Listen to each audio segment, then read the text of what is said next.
What a trip, Steelers Nation. Imagine flying across the Atlantic, battling jet lag, and still walking away with a statement win. That's exactly what the Pittsburgh Steelers did in Dublin.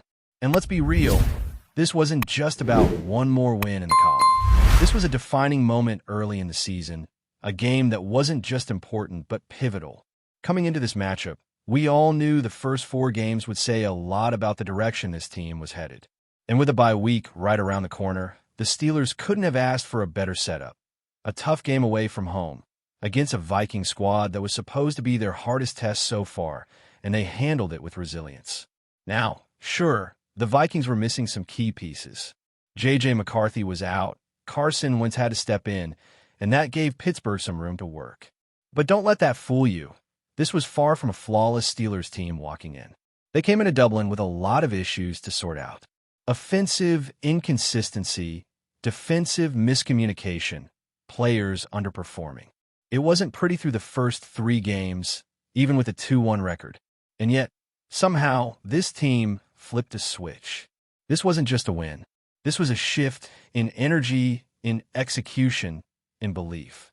We saw something click, and suddenly, individual performances that had been lackluster up to now took a step forward. Key guys finally showed up. And the best part? It all happened before a well-timed break, giving the team a chance to regroup with momentum on their side. One of the most underrated parts of this game is how it sets the tone for the next stretch. Heading into bye at 3-1 is huge. It's more than just a positive record. It's about the mentality. Players now get a few days to breathe, to disconnect, to heal, and to step away from the grind. And more importantly, they're doing it from a position of strength. They're not limping into the bye wondering what went wrong. They're walking into it knowing they just handled business and silenced a lot of doubt. That's the kind of mental edge that can shape the rest of the season. Of course, there's still concern around injuries. Calvin Austin had that scary moment after the game, landing in the hospital with a shoulder issue. From what was seen post-game, he was in pain. He's trying to reassure fans online, but make no mistake, it didn't look good. And then you've got Jalen Ramsey dealing with a hamstring problem. That's never ideal for a player at his position. Those kind of injuries are tricky and require time, flexibility, and full power to come back strong. The bye might help, but these situations will need monitoring. Still, with all that, the win in Dublin gave us something that might be even more valuable than rest: clarity.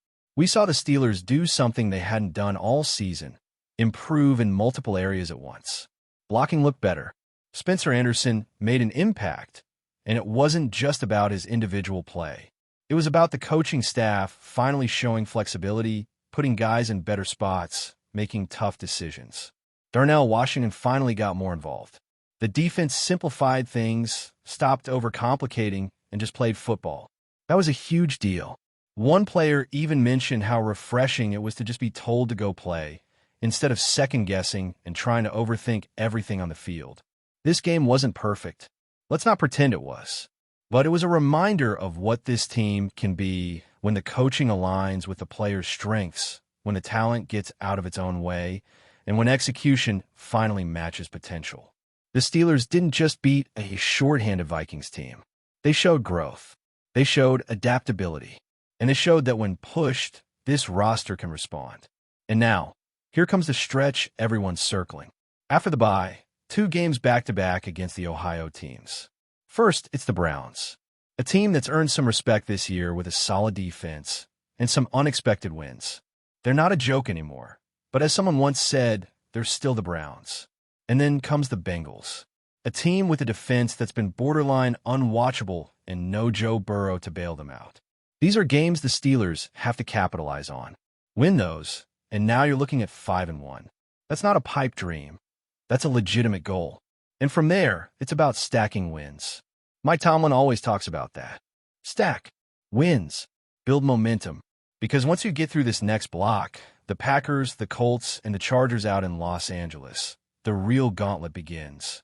The stretch that starts around Thanksgiving and doesn't let up.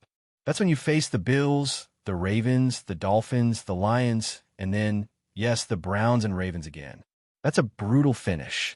But if the Steelers keep building, keep improving, and keep doing what they did in Dublin, they won't just survive that run. They'll be ready for it. Let's also not ignore some of the lineup changes that quietly told us a lot about where this coaching staff is headed. Look at the tight ends. Pat Freiermuth and Jonas Smith saw their snap counts drop a lot. We're talking 15 and 13 snaps, respectively. That's not nothing. It's a message. And that message is pretty clear. If you're not going to block, you're not going to play. Arthur Smith brought that philosophy over from Atlanta, and now it's taking root in Pittsburgh. That's why Darnell Washington played nearly the entire game. 48 of 53 offensive snaps. That's not a rotational guy. That's a centerpiece. He blocked, he contributed, and he stayed on the field. The message was sent, and it's going to be fascinating to watch how that plays out moving forward. Even Ben Skoranek made his presence felt again, after basically disappearing since the opener. He got 18 snaps, more than both of those tight ends. And again, this isn't just about raw numbers. It's about trust. The coaches trusted Darnell, trusted Skoranek, and leaned into the guys who were going to do the dirty work. That's what this offense needed, especially with the O-line needing all the help it could get in protection and in the run game. Look, the season's long. Injuries will happen. Slumps will come. But what we saw overseas wasn't just a win. It was a course correction. It was a wake-up call for some players, a statement from the coaches, and a shot of confidence for a fan base that's been waiting to see this team truly click. The Steelers walked into Dublin with baggage, literal and metaphorical. And they're flying home lighter, sharper, and most importantly, more united. And as we dig deeper into what this game truly revealed, it's not just about who got more snaps or who saw the field less. It's about the philosophy that seems to finally be settling in. For weeks, fans have been begging for clarity. Why isn't the offense clicking? Why do players look confused, hesitant, out of rhythm? In Dublin, that fog finally began to lift. This was not the same disjointed unit we saw in weeks 1 through 3. For the first time, there was cohesion, there was urgency, and above all, there was purpose. That doesn't mean all the answers have suddenly been found. Far from it. But this game served as a reset button, a pivot point. And it wasn't just because they walked out with the win. It was how they won. The game plan felt cleaner. Players knew their roles. Instead of trying to force an identity that didn't match their personnel, the Steelers finally leaned into what was working. It was less about showing off-play design and more about executing the basics with discipline and physicality. The run game got tougher. The blocking was more focused. The line, despite all its inconsistencies early on, actually gave their quarterback time to breathe. And that alone was a huge win. And that change in tone started with the coaching. Arthur Smith's fingerprints were all over this one, not just in the use of tight ends and personnel groupings, but in the attitude. This felt like a team that was finally being held accountable, not in the film room, but in real time. If you couldn't block, you were coming off. If you couldn't make your reads, someone else would get the shot. It was old-school football in the best way. Play hard, play smart, or don't play at all. And in a league full of overcomplicated schemes, analytics overload, and endless second-guessing, sometimes the best move is to simplify everything and just go play. One player said it directly. They were tired of thinking too much. The defense in particular felt suffocated by all the mental load. Too many adjustments, too many what-ifs, not enough instinct.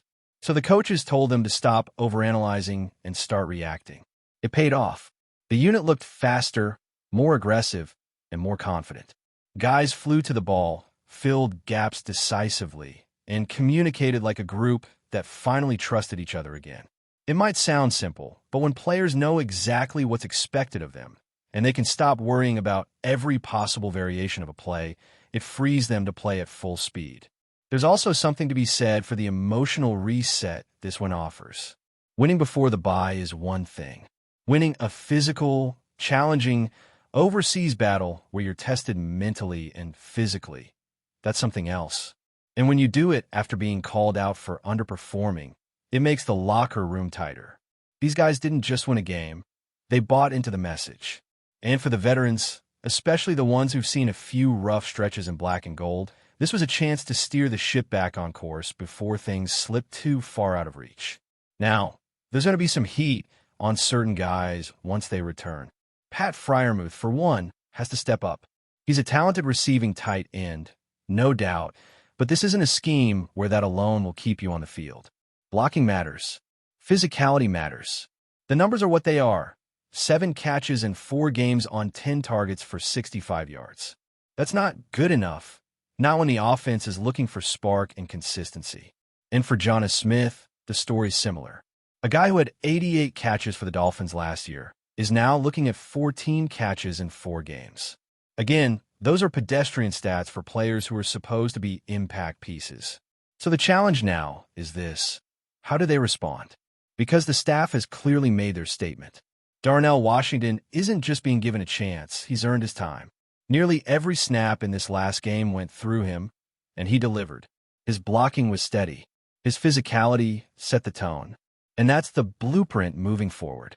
If you want to be a part of this offense, you better be willing to do the dirty work. It's not enough to flash in the passing game. Not anymore. Same goes for Ben Skowronek, who's quietly becoming one of the more interesting pieces in this offense. He was practically invisible after the opener, but in Dublin, he re-emerged as someone the team clearly trusts. Not flashy, not a highlight machine, but dependable.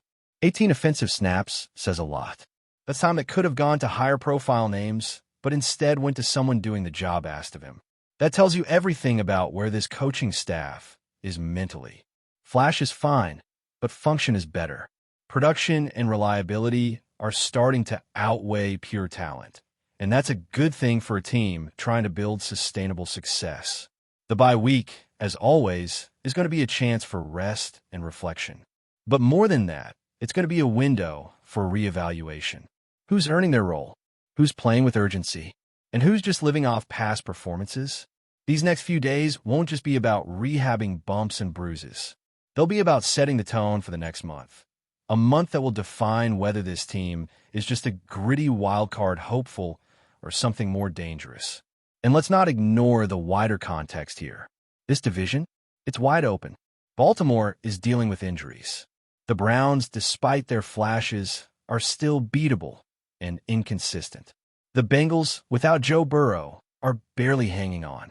If there was ever a time for the Steelers to make a run, to assert themselves, to separate from the pack, it's right now. The foundation has been laid. The lessons from Dublin, effort, simplicity, aggression, those are the pillars. Now, it's about building week by week, stacking performances, and not letting this momentum go to waste. But before we dive in, don't forget to subscribe to Steelers Nation Central and hit the like button on this video. Your support helps us keep bringing you the latest updates on the Pittsburgh Steelers. And don't forget to share your thoughts on the news in the comments below. Whispers in the NFL world have turned into outright speculation after the Pittsburgh Steelers reportedly made a bold move that could shake up their offensive game plan for the upcoming season. Sources close to the organization hint that the team has closed in on a deal for wide receiver Courtland Sutton, a player whose talent and presence in the red zone could redefine Pittsburgh's aerial attack.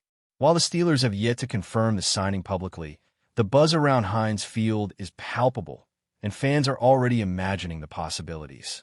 Sutton, who has long been recognized for his size, hands, and ability to dominate in tight spaces, seems like a perfect fit for a Steelers offense looking to upgrade its scoring efficiency near the goal line.